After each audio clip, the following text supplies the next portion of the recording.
El dato.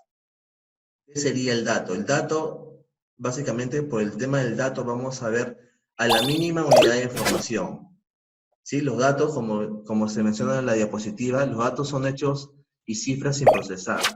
Por ejemplo, el número 70, ¿no? Pero ¿70 qué? El número 70 es un dato. El número 1 es un dato. La palabra, por ejemplo, silla, la palabra leche, la palabra pan, la palabra petróleo son datos. ¿Por qué son datos? Porque son una mínima unidad de información que por sí solo, es decir, por sí solo, si es que no está acompañada con otro dato, no tiene ningún sentido. Simplemente van a ser datos que no van a dar, que no nos van a dar ningún conocimiento o ninguna información. Muy bien. Entonces, a eso hacemos referencia con datos, al tema de cómo nosotros es la mínima unidad de información. Por ejemplo, imaginemos ahora cuál sería el dato en sus empresas, en sus organizaciones. ¿Cuál sería la mínima unidad de información? Por ejemplo, de repente, en mi empresa podría ser de repente 3.000, ¿no? Un dato sería 3.000 y el otro dato sería de repente alumnos. ¿No? Tengo dos datos distintos. Luego, por otro lado, podría ser, por ejemplo, 500.000.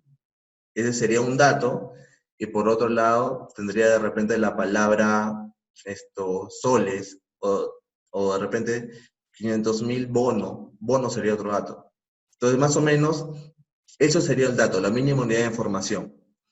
Pero para que el dato tenga sentido, para que el dato me dé una información, o me permita interpretar algo, yo debo de relacionarlo con otro dato. O sea, cuando relaciono dos o más datos, viene el concepto de manejo de información, ¿correcto? La información va a ser la reunión de datos que van a ser interpretados de manera que dé un sentido para el usuario.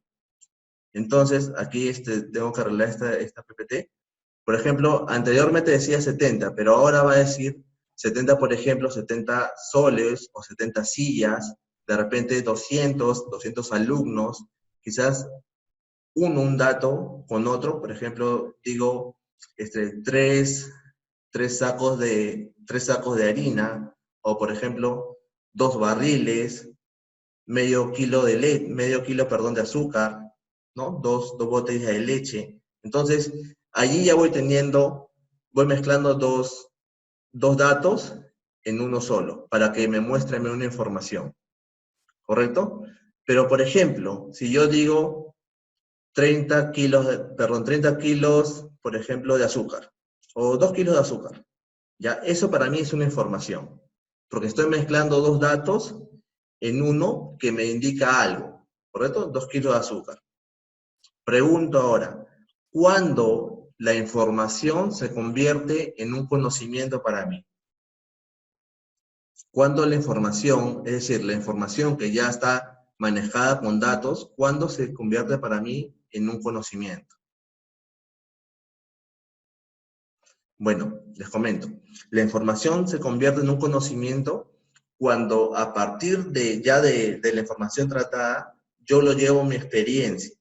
Es decir, por ejemplo, si yo digo, en este momento se están vendiendo en promedio se están vendiendo 3 soles de pan, por ejemplo.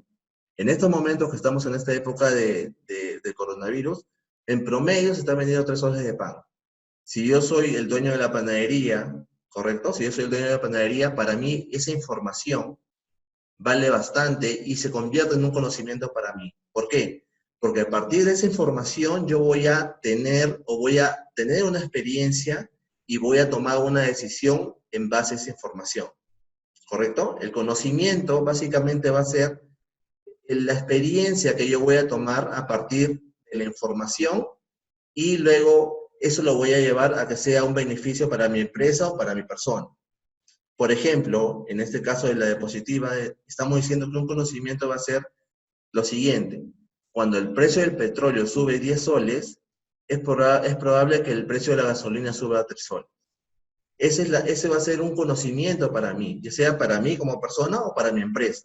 Entonces, fíjense las tres partes, ¿no? Dato, que son datos crudos, datos libres, de que no me muestra nada, información, que es la unión de dos o más datos que va a tener un sentido, pero un sentido mínimo. Y a partir de la información, cuando yo mezclo dos, tres informaciones o n informaciones, yo voy a adquirir un conocimiento. Y ese conocimiento, ¿para qué me va a ayudar? Yo lo quiero en base a mi experiencia en mi empresa o como persona, y me va a ayudar para que yo tome una decisión adecuada, una decisión correcta. ¿Sí? Por ejemplo, en este momento les voy a compartir. Déjenme ver acá un ratito.